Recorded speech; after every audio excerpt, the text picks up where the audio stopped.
ಮೊಟ್ಟೆ ಸಾರು ಮಾಡಿದ್ರು ಅನ್ನುವಂತಹ ಹಿನ್ನೆಲೆಯಲ್ಲೇ ನಡೆದಂತಹ ಭೀಕರ ಮರ್ಡರ್ ಇದು. ಮೊಟ್ಟೆ ಸಾರು ಮಾಡಿದ್ದಕ್ಕೆ ಸ್ನೇಹಿತನನ್ನೇ ಯುವಕ ಹತ್ಯೆಗೈದಿದ್ದಾನೆ. ಬೆಂಗಳೂರಿನ ಚಿಕ್ಕಜಾಲ ಪೊಲೀಸ್ ಠಾಣಾ ವ್ಯಾಪ್ತಿಯಲ್ಲಿ ಈ ಘಟನೆ ನಡೆದಿದೆ. ಕ್ಷುಲ್ಲಕ ಕಾರಣಕ್ಕೆ ನಡೆದಂತಹ ಮರ್ಡರ್. ಬಿಹಾರ ರಾಜ್ಯದ ಮೂಲದ ಶಂಭು ತಂತಿ ಕೊಲೆಯಾಗಿರುವಂತಹ ವ್ಯಕ್ತಿ, ಬಿಹಾರದ ಮೂಲದ ಶಂಭು ತಂತಿ ಕೊಲೆಯಾಗಿರೋ ವ್ಯಕ್ತಿ ಸ್ನೇಹಿತನಿಂದಲೇ ಈತ ಕೊಲೆಯಾಗಿದ್ದಾನೆ. ಬಿಹಾರದಲ್ಲಿ ದೀಪಾವಳಿಯ ನಂತರ ಒಂದು ವಾರ ಛಟಿ ಪೂಜೆ ಇರುತ್ತೆ.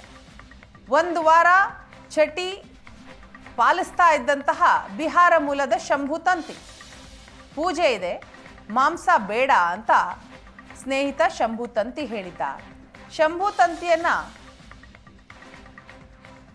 ಕೊಲೆ ಮಾಡಿದ ಆರೋಪಿ ರಾಧೇಶ್ಯಾಮ್ ಒಂದೇ ರೂಮ್ನಲ್ಲಿ ಇಬ್ರು ಕೂಡ ವಾಸ ಇರ್ತಾರೆ. ಚಿಕ್ಕಜಾಲದ ನವರತ್ನ ಅಗ್ರಹಾರದಲ್ಲಿ ಸ್ನೇಹಿತರೊಂದಿಗೆ ಶಂಭು ವಾಸ ಇರ್ತಾನೆ. ಮಡಿವಂತಿಕೆ ಅಂತ ಸ್ನೇಹಿತರಿಗೆ ಆತ ಹೇಳಿದ್ದ. ಈ ವಿಚಾರವಾಗಿ ರಾಧೇಶ್ಯಾಮ್ ಮತ್ತು ಶಂಭು ತಂತಿ ನಡುವೆ ಗಲಾಟೆ ಆಗತ್ತೆ.